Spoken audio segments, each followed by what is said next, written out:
ইসকনকে বাংলাদেশে নিষিদ্ধ ঘোষণা করা হোক। আমাদের প্রিয় ভাইকে সুপ্রিম কোর্ট বাংলাদেশের সদস্য তাকে নৃশংসভাবে হত্যা করেছে ইসকনের সদস্যরা।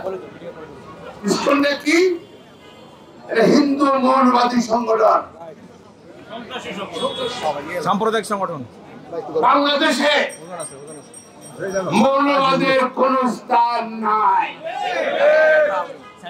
অনতিবিলম্বে সরকারের দাবি জানাচ্ছি ইসকনকে বাংলাদেশে নিষিদ্ধ ঘোষণা করা হোক সরকারি ভাবে। মনে রাখতে হবে ইসকনটা কি? আগে ছিল ইসকন হিন্দুদের একটা মৌলবাদী সংগঠন, এখন এটা আওয়ামী ইসকন হয়ে গেছে। 7-10 জন ভূষণে আওয়ামী লীগের লোক ইসকন হয়ে গেছে। আপনারা যদি তাদের সঙ্গে হিন্দুদের সঙ্গে যদি করেন আর কি, হাসপাতালে গিয়ে মুসলমান পাইবেন, আওয়ামী মুসলমান পাইবেন নাকি? এটা আসলে দেশকে অস্থিতিশীল করার জন্য উস্কে দেওয়া হচ্ছে। বাংলাদেশে এখনো প্রশাসনে আইনশৃঙ্খলা বাহিনীতে হাসিনা সরকারের পেটাত্তার এখনো আছে। অনতিবিলম্বে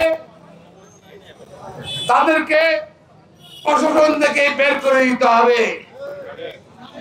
প্রশাসন থেকে, র্যাব থেকে, সেনাবাহিনী থেকে, ওই আওয়ামী সরকারের সেক্ষেত্রে সরকারের তারা পদ ইয়ে করত, তাদেরকে বের না করলে বাংলাদেশের অস্থিতিশীল পরিস্থিতি থাকবে।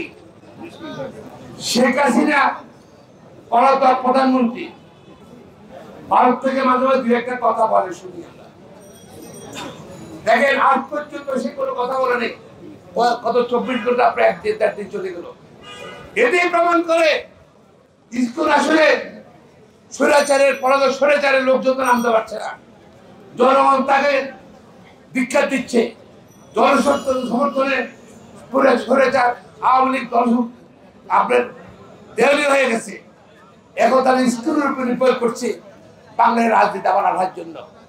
আসলে রাজনীতি না, অস্থির করতে আসছে। যাকে গ্রেপ্তার করা হয়েছে সে আসলে মৌলবাদী একটা নেতা, বাংলার রাষ্ট্রীয় বিশ্বাস করে না, সার্বভৌমত্ব বিশ্বাস করে না, এবং রাষ্ট্রীয় তার মামলা হয়েছে। আজকে যদি আমি প্রতিবাদ না করি,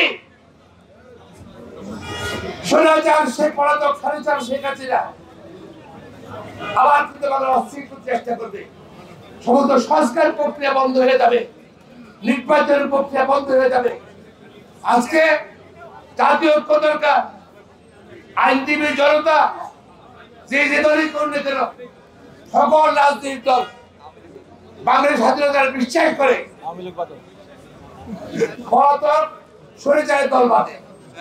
তারা তো দেখেন বিপদে পড়লেই সাহায্য টাকা দরকার, বাসন্তী আসছে সাধারণ।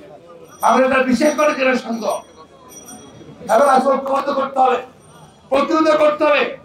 আর আইনজীবীরা আমরা সারা দেশে অতর পরিমাণ করতে হবে, আইনজীবী ফোরাম সে দায়িত্ব পালন করতে হবে, এবং সকলে সারা দেশে আইনজীবীরা আজকে প্রতিবাদ ঐক্যবদ্ধ রাখতে হবে। নতুবা কিন্তু হিন্দু মৌলবাদ বাংলার জায়গা করবে, সম্ভাবনা আছে।